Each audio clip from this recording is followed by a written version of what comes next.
Sim.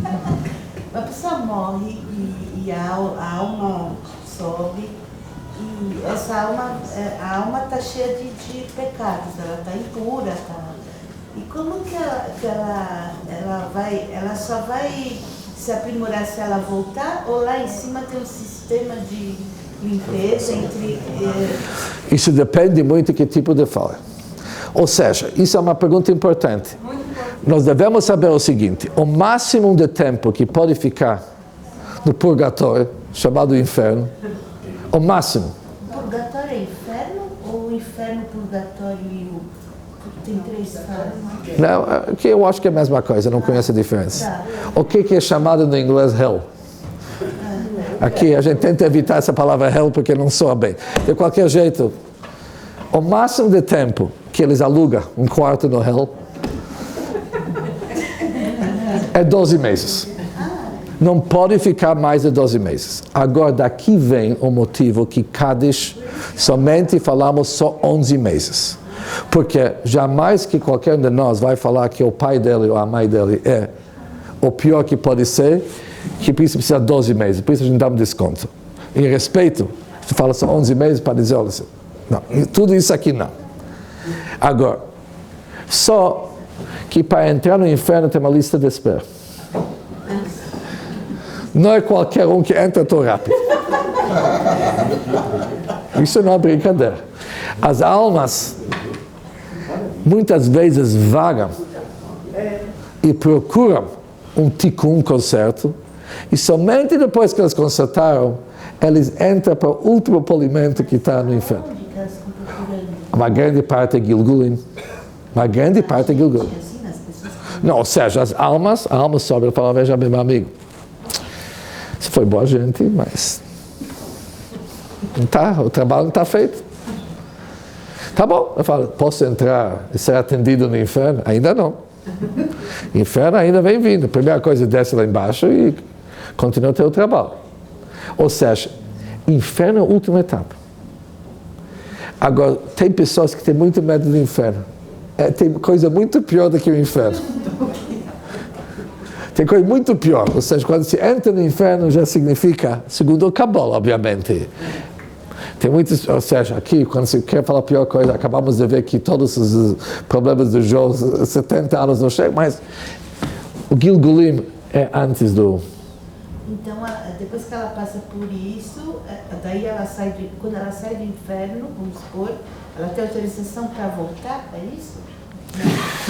Se você quer estudar bem o assunto é o seguinte, mas eu tenho medo que vocês não vão dormir bem à noite depois.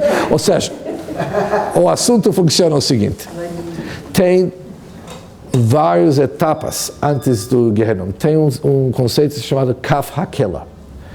Kaf Hakela significa que a alma é jogada de um lado do mundo para o outro. Você pega a alma, você faz dele um futebol americano, não? Ou seja, aqueles futebol agressivo, se joga a alma de um lado para o outro. O que significa jogar a alma? Obviamente a alma não pode jogar, mas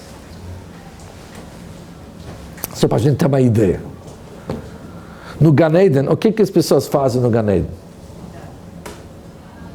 Estudam. Agora, isso é um problema, porque pessoas que não gostam de estudar, o que eles vão fazer no Gan Eden? Um certo dia, o grande mestre do Baal Shem Tov visitou uma pessoa que nunca estudou na sua vida, uma pessoa humilde, e começou a estudar com ele estudos profundos. Um tempo depois, essa pessoa faleceu. E o Baal Shem Tov relatou o que aconteceu. Ele teve uma visão, o que vai acontecer com esse homem. Esse homem era um cocheiro. Ele é uma pessoa muito bondosa, uma pessoa correta, uma pessoa que seguiu o caminho de Deus. Quando subiu, foi julgado, falaram para ele, veja bem, você tem que entrar no Gan Eden, no paraíso. Ele falou, pois não. Ele entrou com muito respeito, sentaram numa mesa, deram para ele um Talmud para estudar. Ele falou, o que é isso? Vocês estão brincando comigo. É isso que eu vou fazer o dia inteiro? Já faz tempo que saí da escola. Isso não. Ele falou, mas isso eu ganhei, aqui as pessoas estudam. No fim, falaram para ele, o que você quer? Que trabalho que você quer? Ele falou, olha, ali embaixo, meu trabalho é kosher. Eu quero trabalhar, fazer aquilo que eu gosto de fazer, sempre fiz, eu quero continuar fazendo isso. Então, tá bom. As almas, elas sobem de um nível para outro. Precisa um motorista lá em cima. Você vai ser o motorista das almas. E ele ficou contente, ficou assim, porque ele não diz ao Baal Shem Tov, eu vi que isso aqui não é bom. A alma merece mais de ser motorista lá em cima. Por isso eu fui estudar com ele. Obviamente, isso é uma metáfora.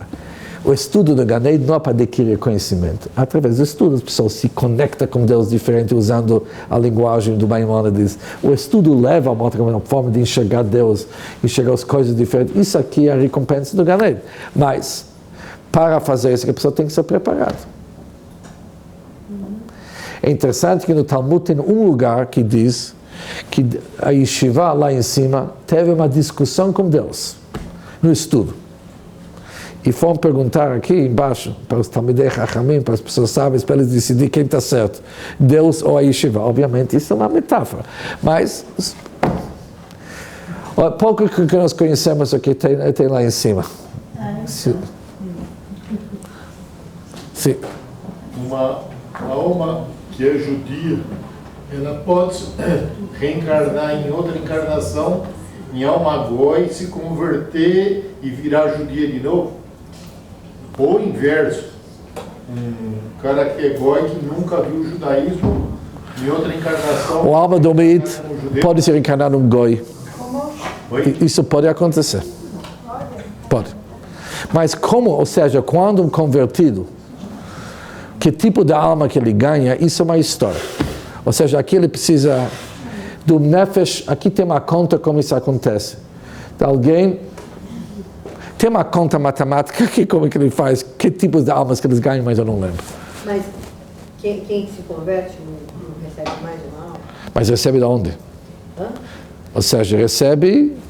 Tem que, Mais uma alma. mas não é uma alma nova. Não é uma alma 0 km, algum Gilgul que entra dentro dela. Sim, pode falar. Então, a princípio seria se tem os cinco níveis, né, da alma e os 5 mundos. E cada pessoa recebe uma parte do então, cada vez uma raiz de alma, então a princípio seriam umas 25 pessoas que carregam uma raiz de alma, mais ou menos, considerando os 5 níveis da alma e os 5 mundos. Ou seja, pode ser, se vamos seguir esse mapeamento que vimos hoje, que 100 pessoas estão ligadas numa família de almas aqui, tá certo? Porque nós temos... 5 níveis para cada... Nós temos, cada mundo tem 5 níveis, tá certo? E cada um desses 5 se subdivide em 5. É 5 vezes 4 vezes 5. 4 mundos, tá certo? Cada mundo tem 5 e cada um se divide em 5. Ou seja, você tem Nefesh da Asiyah, Nefesh da Asiyah. Você tem Nefesh de Ruach da Asiyah, Nefesh de Neshama da Asiyah. Ou seja, é quase 100, se não mais. Mas, de novo, o que importa para nós não é tanto memorizar esses nomes, é mais o conceito e o que significa para nós, que eu acho que é mais prático. Família grande. Família grande. Queria fazer uma pergunta, Rabino. Uma curiosidade, não sei se você vai saber me responder, claro que sabe. Quando a alma se desliga do corpo, ela apaga toda a vida que ela teve aqui, a família que ela teve, o que ela viveu, se apaga tudo, ela não tem mais lembrança, como funciona isso? Isso é uma pergunta difícil para responder, porque é difícil para provar. Responder, aliás, é fácil. Assim que a alma parte, durante a Shiva, a alma está junto com as pessoas. Até 12 meses, a alma, de certa forma, está ligada ainda com o nosso mundo. Depois se afasta, mas de vez em quando volta. Ela tem lembrança? Muito. Se ela volta, para quê quando ela volta? Tem muitas épocas que a gente sabe quando, por exemplo, num casamento do membro próximo da família, a alma está lá. Depende da alma também, né? Se ele tem merecimento. Nascimento de um filho. Ou seja, se é uma alma muito elevada, ela pode chamar várias gerações. Mas gerações próximas, como pai e avô, são sempre. De onde entra o Gilgul no caso de animais, sim, aqueles que... Gilgul, no caso dos animais, é triste. Por exemplo, eu vou dar para vocês um exemplo, apesar que não precisa usar isso aqui na pé da letra. Um shochet. Sabe o que é um shochet? Como se traduz isso aqui? Que mata o animal? Sei. Matador? Não. Abatedor. Isso é o melhor nome. Se alguém não fez o serviço de uma forma kasher, enganou as pessoas, o Gilgul dele é para voltar dentro de um animal. Está ligado a isso. Ele pode voltar que nem um galo. Agora, aqui é o seguinte, Deus é bondoso. Por exemplo, ele não faz que um Sfaradi é reencarnado no gefilte fish.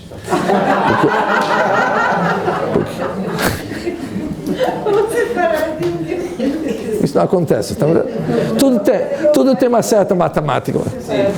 Sem carne é um Sim. Mas é piada. Eu estava explicando que às vezes a alma está presente, né?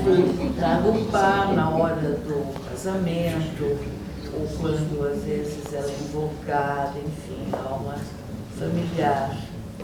Mas quanto tempo ela leva para uma nova reencarnação? Aí ela já se desliga, né? Não, mas quando ela volta para cá, precisa saber qual parte da alma que volta. Ou seja, isso que é a pergunta principal, que eu não sei como responder. Mas a alma volta agora.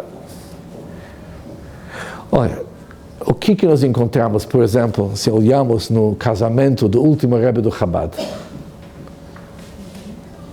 O seu casamento, o seu sogro, que também era um Rebbe, antes de ele começar, antes da Chupá, ele falou um discurso, e antes do discurso ele falou as seguintes palavras: já que agora são presentes os avós do noivo, os avós da noiva, e menciona tudo pelo nome, em respeito a eles, eu vou falar um discurso que vou mencionar os nomes delas. Ou seja, simplesmente ele convidou essas almas e ele se comportou como se estivesse lá. Agora, as pessoas em volta provavelmente não viram nada, mas tem pessoas que enxergam. Pode falar. É correto dizer que nesse mundo nosso atual, a gente está no nível mais baixo? Nós? Não dá para descer mais baixo, nem tenta. Nem tenta. Você só abre as notícias diariamente, você vai ver que não tem mais baixo do que hoje. É o fim do mundo mesmo. E a era messiânica? A era messiânica, isso é um assunto... Apesar que nós falamos um pouco sobre o assunto na última vez, se vão ser almas dentro do corpo, qualquer especialidade disso aqui. Isso ainda vamos voltar na semana que vem, vamos se dedicar mais a esse assunto também. Mas, segundo Maimonides, que eu mencionei para vocês, o auge e o ápice da recompensa e remuneração não é Mashiach, porque Mashiach, época messiânica, ainda tem corpo. O Rambam, Maimonides, ele acha que é um corpo que nos deixa preso. A alma sem corpo se sente melhor. Mas isso é um assunto que merece mais explicação. Mas a pessoa, por exemplo, a pessoa que vê vulto, uma pessoa falecida mesmo, eu e meu pai, antes do casamento do meu filho, na minha porta inteirinho, o que é isso? Não entendi. Você viu o quê? O pai dela. Você viu? Vi ele uma noite antes do casamento, assim, inteirinho. Inteiro. Com luz ainda. Sim. Mas é coisa da... Quer dizer, é prestígio que ele vem, ele sabe, eu sei que ele sabe. Mas eu digo, é muito nítido isso. Muito. Olha, o costume de Chabad é, por exemplo, é convidar, se alguém tem um pai que já não está mais no mundo, tá certo? Ele, por obrigação, ele vai e convida o pai para o casamento. Sim, eu tá sei disso. Agora, se convida, eles são capazes de aceitar o convite. Okay. Claro que é mesmo. Mas, não, eu pergunto assim, eu tenho muitas coisas assim, isso aqui é coisa da... Não, mas isso é comum. Ou seja, muitas pessoas que vão dizer que eles sentiram uma presença do pai no casamento. Não é presença, é coisa. Tá bom? É shigaon, Não, para mim não é shigaon, ou seja, eu vivo nessa realidade. Rabino, o que é chamado de... Não é shigaon nenhum. não dá pra entender. Como? Olha, eu vou dizer para vocês, nós temos dificuldades com isso, mas eu vou dizer para vocês, só para vocês entenderem o seguinte.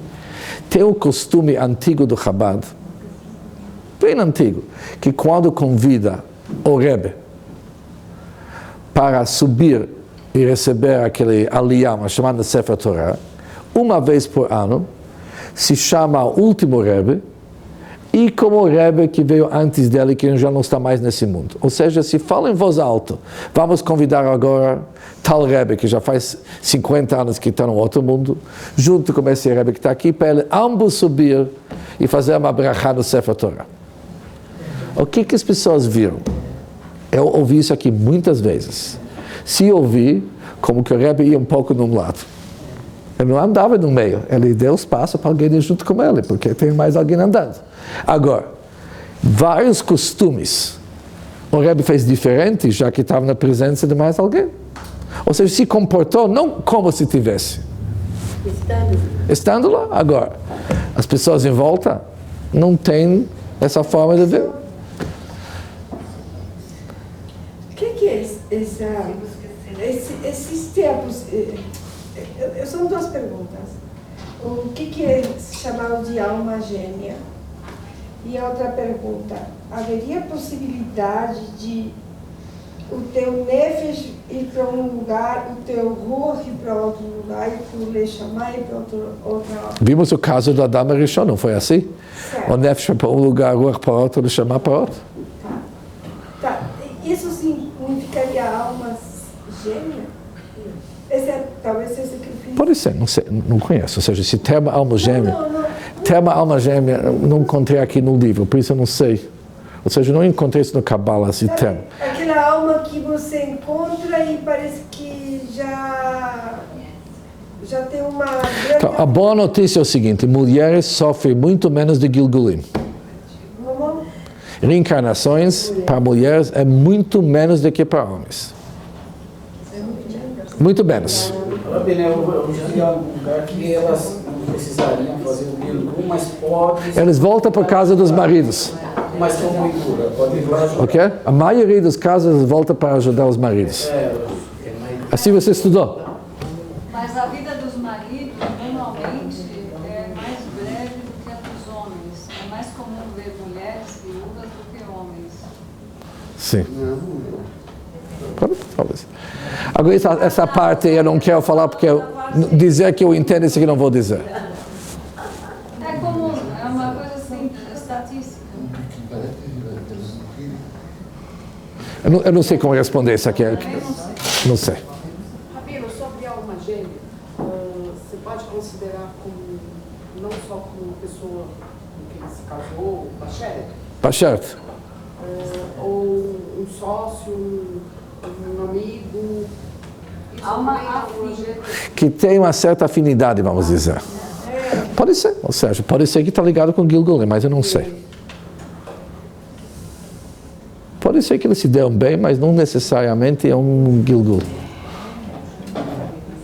Olha, hoje, já com tão pouco conhecimento no Gilgulim, a gente aplica esse conceito demais, mas não sempre que nós sabemos quando chamamos alguém de Gilgul. Se alguns anos atrás, nós fomos a Yeshiva para Campos Jordão. E cada dia de manhã, antes de manhã começar, um cachorro ia chegar, sentar perto da sinagoga. E quando terminou a reza, ele ia embora. Isso aconteceu a semana inteira. Obviamente, nós decidimos que é um Gilgul. Pode ser diferente. Agora, se eu não é, não sei. Eu não tenho como detectar. Sim. Mas não é coincidência. Não é coincidência, mas eu não sei. Sim. Sonhar com pessoas que já faleceram, com entes queridos que já faleceram. Sonhar com pessoas, com entes queridos. Agora, isso eu tenho que falar para vocês, para mim, é muito interessante essa pergunta, porque aqui no Brasil, A coisa que eu, como rabino, mais ouvi, que pessoas me ligam e falam, olha, rabino, hoje para mim é um dia muito, muito difícil. Sonhei a noite inteira do meu pai. Um dia difícil. E eu pergunto, e qual que foi o sonho? Ele veio, conversamos.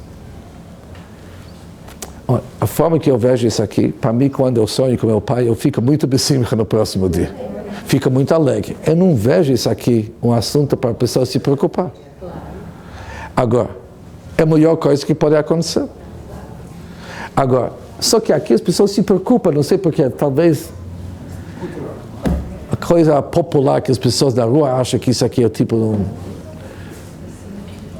Mas para ver precisa ter mais mérito e a situação também, porque nada nesse mundo perfeitamente ordenado, nesses anéis perfeitamente harmônicos, pelo menos nos mundos superiores, porque uma coisa, por exemplo, saber que algo de muito ruim que acontece aqui, uma manifestação muito ruim, na verdade, quando a gente diz que afeta, né, os mundos superiores, aqui se transforma em tempo, quer dizer que é o tempo para retificação, para acomodação.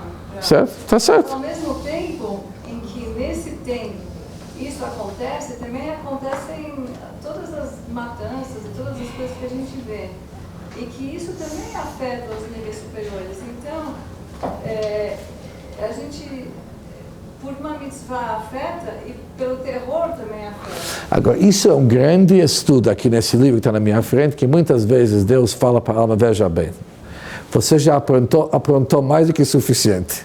A grande chance de te mandar mais uma vez lá para baixo tem um grande risco, você não vai voltar melhor, você vai voltar pior. Ou seja, também o Gilgul é bem calculado. Quem desce, porque é verdade, a alma pode descer aqui para consertar o Ruach, por exemplo, mas quando chega aqui, não somente que ela não vai consertar o Ruach, vai bagunçar também o Nefesh, que já foi resolvido, ou seja, sempre tem o risco de pior. Agora, isso é calculado. Agora, exatamente como que faz isso. Sabe, ali em cima tem um sistema que é prático também. A Mishnah diz, saiba diante de quem nós vamos prestar até din vecheshbon. Como se traduz din vecheshbon? Din, julgamento, cheshbon, no cheshbon é a conta. E todos perguntam, o que deveria ser antes, o cheshbon ou din? Quando vamos subir, o que vamos antes fazer? Primeira coisa é cheshbon. Vamos subir, Deus vai tirar a nossa ficha, ali tem um computador bem atualizado, logo vamos entrar nessa nossa ficha, várias páginas, uma página do Nefesh, uma pasta para Ruach, e vamos sentar e logo vão nos dizer, logo, vai sair na hora. Mas mesmo assim tem que fazer o cheshbon. Depois que faz o cheshbon, depois vem o din. Mas na Mishnah, no Talmud está escrito diferente. Antes o din, depois cheshbon. Por quê? E a explicação é o seguinte: quem faz o din lá em cima somos nós. Quando subimos, nós já fizemos o din. Muitas vezes nesse mundo, as pessoas falam o seguinte: tal pessoa, você viu o desastre que aconteceu com ele? Ele perdeu todo o dinheiro que ele tinha. Está endividado, agora o banco está atrás dele. Uma outra pessoa que ouve fala, ele perdeu todo o dinheiro. Bem feito. Ele é um ganef, ele é um ladrão conhecido. Ele fez isso, fez aquilo, perdeu. Foi pouco. Para mim, se tivesse isso, eu acho que ele merece muito pior. No fim, se faz o din, quando sobe lá em cima. Ele fala para a gente não fazer isso jamais. Por quê? Porque se faz isso, quando se sobe lá em cima, primeira coisa, se tira, o din fala para ele, o que tem que acontecer quando alguém aprontou assim, você já decidiu, você já falou lá embaixo. Agora só vamos ver qual que é a tua ficha e no qual de teus dinim, de teus julgamentos, vamos encaixar isso aqui. Ou seja, a pessoa tem que se cuidar. Mas ali tem uma contabilidade, o Talmud fala quais são as perguntas que se pergunta para a pessoa, se pergunta para ele, você foi honesto, você estudou Torá, você fez... Agora, o negócio é sério. Então, olha, Mas temos bastante tempo, já que logo vamos ter o ano que vem. Vamos ter bastante tempo para poder fazer um bom tikkun, a gente não precisa se preocupar. O dia da morte já está determinado? Se está, depende muito do nosso comportamento. Porque há um ditado popular que diz: casamento ou talha, no céu se talha. Mas eu não sei se é bem assim, porque aqui se fala que ninguém morre na véspera, não se fala assim, não tem de falar assim. Não sei se isso é muito judaico, isso aqui. Aqui tem conta, Sérgio. Nós não rezamos Rosh Hashanah, mi yichya mi yamut, quem vai viver, quem vai morrer, não é a nossa reza. E quantas vezes pedimos para Hashem, Zacheinu Lachaim, ver que nós vamos viver, porque sempre tem risco. Tem alguma leitura básica que o senhor me comente para acompanhar o curso? O Gilgulim. Agora é o seguinte, eu ouvi falar que esse livro que eu estou lendo daqui, chamado Sha'ar HaGilgulim, o Portão das Reencarnações, foi traduzido em português. Sim. Foi? Assim que eu ouvi falar. Agora, vocês vão ter dificuldade em várias partes, mas várias partes são fáceis para a leitura. Eu recomendo vocês lerem isso aqui, porque aqui tem a maior informação sobre esse assunto. É o Arizal. Mas só Beirito ou será que tem Beirito? Tem no português. Português ele está falando. Tem português. Traduzido em português. Ok, no Sefer tem? Não, na livraria é Sefer. Vocês procuram. Agora, no pior, o que vocês podem fazer é o seguinte. Se vocês querem conhecimento sobre esse assunto, vocês entram no Chabad.org. Ali vocês entram Sha'ar HaGilgulim. Isso vai sair em inglês, em hebraico e em inglês. Todo esse livro está traduzido. Vocês vão pegar isso aqui como internet. Além de vários CDs e vários vídeos e áudios sobre Gilgulim. Mas o mais importante é vocês pegar o original sobre o Gilgulim. Mas, de novo, eu não acho tão importante a gente se preocupar com exatamente o que é importante mais, o que cabe a nós se preparar para ter menos Gilgulim possível. Eu gostaria de compartilhar uma informação também, que eu percebi daquela lista do Rassetru, que haverá uma palestra na próxima segunda-feira de Israel, às 20h15 da noite, que ele vai dar lá e que vai ser transmitida ao vivo para o mundo inteiro. E tem um link, eu vou mandar para a sua secretária. Pode mandar para a Sheila, depois eu vou divulgar isso aqui. É na França isso aqui. Ele vai dar em Eres. Tá bom. Eu não sei se ele vai dar em francês, em hebraico, eu não sei. Mas se ele vai dar em francês, vai ter uma tradução simultânea para ela. Então eu vou... Senão ela Tá bom? Manda para nós o site e vamos tentar divulgar isso aqui. Escolha, gente.